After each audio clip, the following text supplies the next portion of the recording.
Hi, welcome to Victory Vibes. I'm Satyavati Barla. I'm into making business videos. Now I'm with Ujwal Kedia. He's into corporate catering. Hi Ujwal. Hi Satya.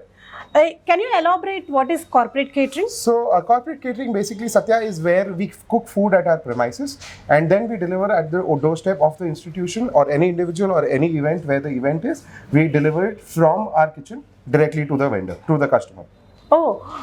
So where is your location? We are located at Gachibowli, being all the companies and all the IT companies, bigger companies at that side. We are located at Gachibowli, but we deliver across the Twin Cities, which is Hyderabad and Secunderabad.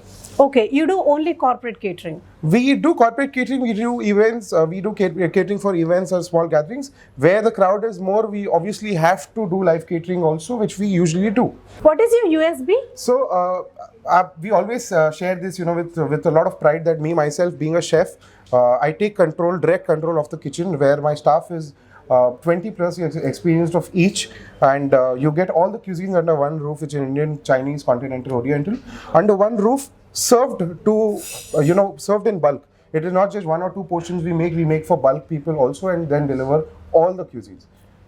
And served hot, definitely. Wow. So we are two people, we want to taste your food. How can we connect you? Right. So keeping that in mind, because there is a lot of social spread, what we've done is we are also on the delivery agent platforms, which are Swiggy and Zomato, where you can order online. We have 3 brands, which is Dragon's Gate, Masala Marg and Stopiato. Depending on the cuisine which you would like to have, you can definitely order from Swiggy, Zomato, or directly give me a call. Oh, great. So we can order tasty food on this number with a media partner, WINZ Business.